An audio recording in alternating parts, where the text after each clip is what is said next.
محافظ ختم نبوت، ہم محافظ ختم نبوت۔ السلام علیکم ورحمۃ اللہ وبرکاتہ۔ مولانا آج جو ہے ہم الصحراء کی جو ٹیم ہے آپ سے ملاقات کر رہی ہے۔ ملاقات کی وجہ یہ ہے کہ ہر دن جو ہے شہر میں طرح طرح کے فتنے دیکھنے کو مل رہے ہیں، اور ابھی جو ہے شکیل بن حنیف کا جو فتنہ ہے یہ بہت ہی زوروں پر ہے۔ اگر اسے روکا جائے گا تو کس طرح سے یہ روکنے کی کوشش کی جائے گی، اور ان کے نشانیاں کیا ہیں یہ فتنہ پھیلانے والوں کی؟ حضرت الحمدللہ رب العالمین والصلاة والسلام علی سید الانبیاء و اشرف المرسلین وعلی آلہ و اصحابہ کلہم اجمعین، اما بعد۔ ہمارے ملک ہندوستان میں، اور اس میں بھی خاص کر ہمارے شہر بنگلور میں آئے دن نئے نئے فتنے سر اٹھا رہے ہیں، جن فتنوں کا مقصد اہل ایمان کے ایمان کو کمزور کرنا ہے، ان کے عقائد میں خرابی پیدا کر کے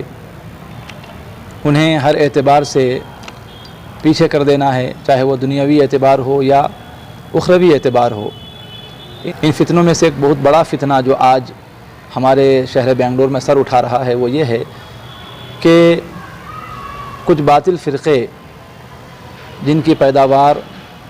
ہمارے ملک کی نہیں تھی، لیکن انہوں نے ایسے فتنے اٹھائے کہ جن فتنوں کا اثر آج ہمارے شہر بنگلور میں دیکھنے کو مل رہا ہے۔ اور وہ فتنہ حضور خاتم النبیین صلی اللہ علیہ وآلہ واصحابہ وسلم کی ختم نبوت پر حملہ کرنے کا ہے۔ کچھ لوگ، جیسا کہ مثال کے طور پر فتنہ گوہر شاہی ہو یا پھر شکیل بن حنیف کا فتنہ ہو، اس کے علاوہ کئی ایسے لوگ جو آئے دن نبوت کا جھوٹا دعویٰ کر رہے ہیں اور اپنی باتوں سے لوگوں کو اس طرف مائل کرنے کی کوشش کر رہے ہیں، اور لوگوں کے عقائد پر خدغن لگانے کی بھی ناپاک کوشش کر رہے ہیں۔ تو اس سلسلے میں ہم اہل سنت و جماعت کے ائمہ اعظام اور علماء کرام کا یہ دینی فریضہ بنتا ہے، اخلاقی فریضہ بنتا ہے کہ وہ سامنے آئیں اور آقا علیہ الصلاۃ والسلام کی ختم نبوت کے تحفظ کی خاطر جو ان سے بن پڑے، جو ان سے ہو سکے، وہ کوشش بروئے کار لائے۔ تو سب سے پہلے یہ بات میں آپ تمام عوام الناس سے عرض کرنا چاہتا ہوں کہ حضور اکرم علیہ الصلاۃ والسلام کا جو آخری نبی ہونے کا عقیدہ ہے، جسے عقیدہ ختم نبوت کہا جاتا ہے، یہ عقائد کے باب میں انتہائی درجے کا حساس اور انتہائی درجے کی اہمیت کا حامل عقیدہ اور مسئلہ ہے۔ اس بات میں ذرا برابر بھی کسی بھی شک و شبہ کی کوئی گنجائش نہیں ہے کہ یہ عقیدہ ختم نبوت اساس ایمان اور مدار ایمان عقیدہ ہے۔ وہ کہ قرآن کریم میں عقیدہ ختم نبوت پر اللہ تبارک و تعالیٰ نے صرف ایک مقام پر یہ نہیں فرمایا ہے کہ میرے محبوب کریم محمد عربی صلی اللہ علیہ وسلم یہ میرے آخری رسول یا آخری نبی ہیں۔ اس بات کا تذکرہ قرآن میں فقط ایک مرتبہ نہیں کیا گیا، بلکہ اگر آپ قرآن پڑھیں تو 120 سے زیادہ ایسی آیتیں آپ کو ملیں گی جس میں اللہ تبارک و تعالیٰ نے یا تو صراحتاً یا تو کنایتاً اور اشارتاً حضور نبی کریم علیہ الصلاۃ والسلام کے آخری نبی ہونے اور آخری رسول ہونے کی بات ارشاد فرمائی ہے۔ اندازہ لگائیں کہ اللہ تبارک و تعالیٰ 120 سے زائد مقامات پر اس عقیدے کی اہمیت کو بتا رہا ہے، اجاگر کر رہا ہے، اور پیارے آقا علیہ الصلاۃ والسلام کے آخری نبی ہونے کو بتا رہا ہے۔ نہ صرف قرآن، اب آپ شارح قرآن، مفسر قرآن حضور جناب احمد مختار صلی اللہ علیہ وسلم کی احادیث کا بھی اگر آپ مطالعہ کریں تو آپ کو پتہ چلے گا کہ پیارے آقا علیہ الصلاۃ والسلام نے 1 نہیں، 10 نہیں، 50 نہیں، 100 نہیں، بلکہ 200 سے زائد حدیثیں اس عقیدہ ختم نبوت کے حوالے سے ارشاد فرمائی ہیں، جن میں نبی کریم علیہ الصلاۃ والسلام نے مختلف مثالوں کے ذریعے، مختلف انداز کے ذریعے، مختلف پہلو سے اس عقیدہ ختم نبوت کو امت تک پہنچانے کا کام کیا ہے۔ اب اس میں کئی نکات ہیں، اس میں کئی حکمتیں ہیں۔ یہ ایک حکمت جو ہماری سمجھ میں آ رہی ہے وہ یہ کہ اللہ تبارک و تعالیٰ کا اور پیارے آقا علیہ الصلاۃ والسلام کا عقیدہ ختم نبوت پر اتنا زیادہ زور دینا یہ بتانے کے لیے بھی ہے کہ لوگوں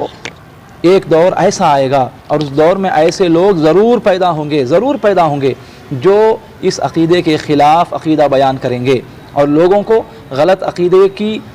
عقیدے کو پہنچانے کی کوشش کریں گے لوگوں کی خدمتوں میں، اور لوگوں کے ایمان پر ڈاکہ ڈالنے کی کوشش کریں گے، تو اللہ تبارک و تعالیٰ نے اور اس کے حبیب کریم علیہ الصلاۃ والسلام نے اتنی کثرت کے ساتھ اس عقیدے پر زور دیا ہے اور اس عقیدے کی وضاحت فرمائی ہے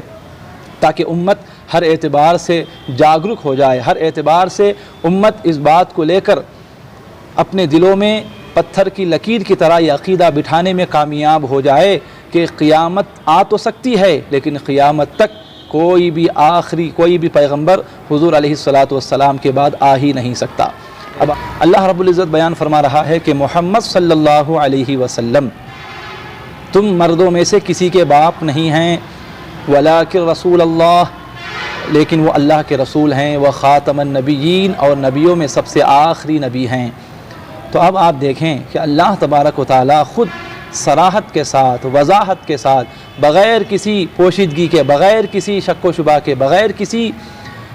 پردے کے وضاحت کے ساتھ یہ بات فرما رہا ہے کہ میرا محبوب محمد صلی اللہ علیہ وسلم یہ آخری نبی ہیں، یہ آخری رسول ہیں۔